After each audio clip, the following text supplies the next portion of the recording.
It's a 1979 Triumph Bonneville 750. It's got matching numbers. It's a running bike. Bit of a project, there's a few things to do on it.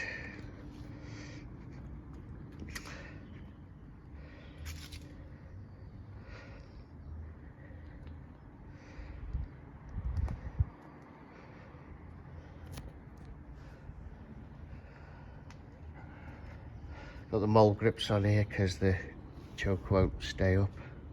There's no battery.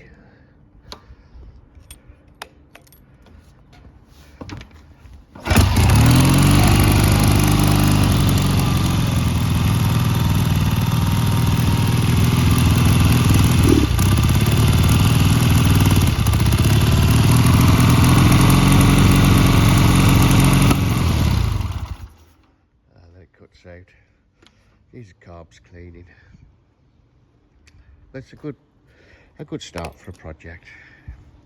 Any interest, look on eBay and I'll put what details I can on there.